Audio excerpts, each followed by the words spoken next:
ଜୟ ଜଗନ୍ନାଥ ସାଙ୍ଗମାନେ, ଆପଣଙ୍କ ନାଁରେ ଜବ୍ କାର୍ଡ ଅଛି କି ନା ନାହିଁ କିମ୍ବା ନୂଆ ଜବ୍ କାର୍ଡ ଆବେଦନ କରିଥିଲେ ଜବ୍ କାର୍ଡଟି ଅନଲାଇନରେ ଡାଉନଲୋଡ କରିପାରୁନାହାନ୍ତି, ବାରମ୍ବାର ପଞ୍ଚାୟତ ଅଫିସ ଘୁରିବା ପାଇଁ ପଡୁଛି। ତ କିଛି ଟେନସନ ନବାର ନାହିଁ, ମୁଁ ଅଛି ଆପଣଙ୍କୁ ଅନଲାଇନରେ କେମିତି ଆପଣ ନୂଆ ୱେବସାଇଟ ବିବିଜି ରାମଜିରେ କେମିତି ଆପଣଙ୍କର ଜବ୍ କାର୍ଡଟି ଡାଉନଲୋଡ କରିବେ କିମ୍ବା ଆପଣଙ୍କ ନାଁରେ ଜବ୍ କାର୍ଡ ଅଛି କି ନା ନାହିଁ କିମ୍ବା ଆପଣଙ୍କର ଜବ୍ କାର୍ଡ ଆକ୍ଟିଭ ଅଛି ନା ନାହିଁ ସେ ବିଷୟରେ এই ଭିଡିଓ ମାଧ୍ୟମରେ ଫୁଲ ବତେଇବି। ଆପଣ ଭିଡିଓଟିକୁ ଲାଇକ୍ କରନ୍ତୁ, ସାଙ୍ଗମାନଙ୍କ ସହିତ ସେୟାର କରନ୍ତୁ ଆଉ ମୋ ଚ୍ୟାନେଲ ରିଧି ଇଣ୍ଟରନେଟ ୟୁଟ୍ୟୁବ ଚ୍ୟାନେଲକୁ ସବସ୍କ୍ରାଇବ କରନ୍ତୁ। ଚାଲନ୍ତୁ ଭିଡିଓରେ ଆଗକୁ ବଢିବା ଆଉ ନିଜ ଜବ୍ କାର୍ଡ ଡାଉନଲୋଡ କରିକି ଆପଣ ଆପଣଙ୍କ ନିଜ ମୋବାଇଲରେ ରଖିପାରିବେ। ଚାଲନ୍ତୁ ଭିଡିଓ ଟିକେ ଆଗକୁ ବଢିବା। ଚାଲନ୍ତୁ ଏବେ ଗୁଗୁଲ କ୍ରୋମ୍ ବ୍ରାଉଜରକୁ ଯିବା କିମ୍ବା ଆପଣଙ୍କ ପାଖରେ କୌଣସି ବି ବ୍ରାଉଜର ଥିଲେ ଆପଣ ସେଥିରେ ଯାଇକି ନାରେଗା ଲେଖିକି ସର୍ଚ୍ଚ କରିପାରିବେ। ନାରେଗା ଲେଖିକି ସର୍ଚ୍ଚ କଲା ପରେ ପ୍ରଥମେ ଯେଉଁ ୱେବସାଇଟଟି ଆସିବ ଏଟା ମହାତ୍ମା ଗାନ୍ଧୀ ନାରେଗା ଯୋଜନାର ଗଭର୍ଣ୍ଣମେଣ୍ଟର ଅଫିସିଆଲ ୱେବସାଇଟ୍। ଏଇ ୱେବସାଇଟରେ ଆପଣ କ୍ଲିକ୍ କରନ୍ତୁ।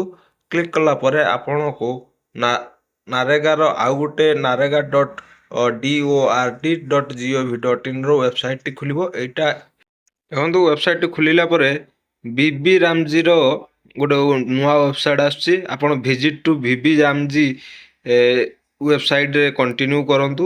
ସେଥିରେ କଣ୍ଟିନ୍ୟୁ କଲା ପରେ ଯଦି ଆପଣ ତଳଟାରେ କଣ୍ଟିନ୍ୟୁ କରୁଛନ୍ତି ତାହେଲେ ଓଲ୍ଡ ଭର୍ସନକୁ ପଳେଇବେ। ଆପଣ ନ୍ୟୁ ଭର୍ସନରେ ସବୁବେଳେ ଅପଡେଟ୍ ହେଇକି ରୁହନ୍ତୁ। ଆପଣ ଭିଜିଟ୍ ଟୁ ବିବି ଜି ରାମଜି ୱେବସାଇଟରେ କ୍ଲିକ୍ କରନ୍ତୁ। ବିବିଜି ରାମଜି ୱେବସାଇଟରେ କ୍ଲିକ୍ କଲା ପରେ ଆପଣଙ୍କୁ ଗୋଟେ ନୂଆ ଇଣ୍ଟରଫେସ୍ ଶୋ କରିବ।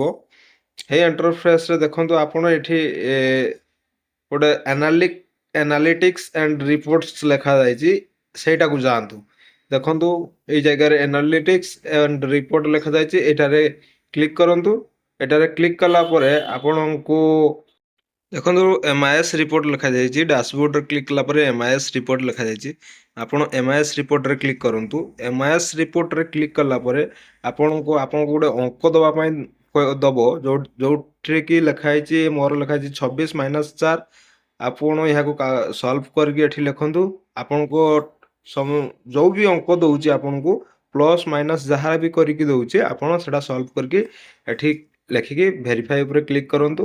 ଆପଣ ଫାଇନାନ୍ସିଆଲ ଇୟର 2026-27ରେ ଚେକ୍ କରିବାକୁ ଚାହୁଁଛନ୍ତି ତ ଏଠି 26-27ରେ ରଖିବାକୁ ଦେବେ। ଆପଣଙ୍କର ଷ୍ଟେଟ୍ ନାମ ଏଠି ଆପଣ ଯେକୌଣସି ଷ୍ଟେଟ୍ରେ ହେଇଥିବେ ଆପଣଙ୍କର ଷ୍ଟେଟ୍ ନାମଟି ଦେବେ। ଷ୍ଟେଟ୍ ମୋର ଓଡ଼ିଶା, ମୁଁ ଓଡ଼ିଶା ଦେଲି।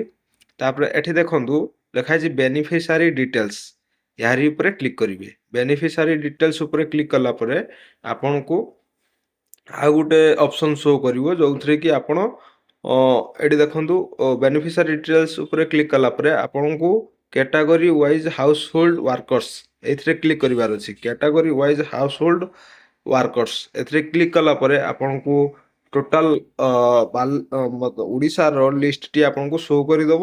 ଆପଣଙ୍କ ହିସାବରେ ଆପଣ ଯେଉଁ ଡିଷ୍ଟ୍ରିକ୍ଟର ହେଇଥିବେ କିମ୍ବା ଯେଉଁ ଡିଷ୍ଟ୍ରିକ୍ଟରେ ଆପଣ ଦେଖିବା ପାଇଁ ଚାହୁଁଥିବେ ସେଇ ଡିଷ୍ଟ୍ରିକ୍ଟ ଉପରେ କ୍ଲିକ୍ କରିବେ।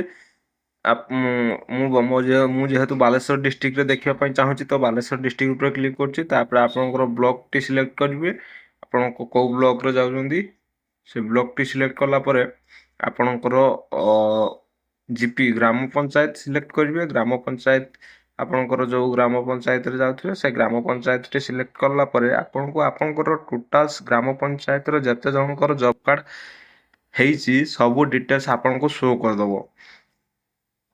ସେଇ ଜବ୍ କାର୍ଡ଼ ଯେଉଁ ସାଇଡ଼୍ରେ ନମ୍ବରଟି ଦେଖାଯାଉଛି ରାଇଟ୍ ସାଇଡ଼୍ରେ ଜବ୍ କାର୍ଡ଼ର ନାମ ସବୁ ଦେଖାଯିବ। ଆପଣଙ୍କର ଯେଉଁମାନେ ଆପ୍ଲାଏ କରିଛନ୍ତି ଆଉ ଯେଉଁ ଆକ୍ଟିଭ୍ ଅପସନ୍ ଲେଖା ଆସୁଛି ଏମାନଙ୍କର ଜବ୍ କାର୍ଡ଼ଟି ଆକ୍ଟିଭ୍ ଅଛି।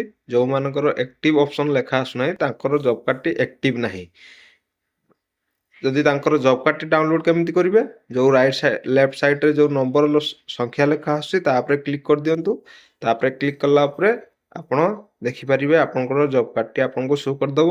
ସେଇଟା ଆପଣ ପ୍ରିଣ୍ଟ ଆଉଟ୍ କାଢ଼ିକି ଆପଣ ରଖିପାରିବେ କିମ୍ବା ଆପଣଙ୍କର ଯାହାର ନୂଆ ହେଇଛି ଆପଣ Ctrl+F ମାରିକି ଆପଣଙ୍କ ନାଁ ଲେଖିକି ସର୍ଚ୍ଚ ମଧ୍ୟ କରିପାରିବେ।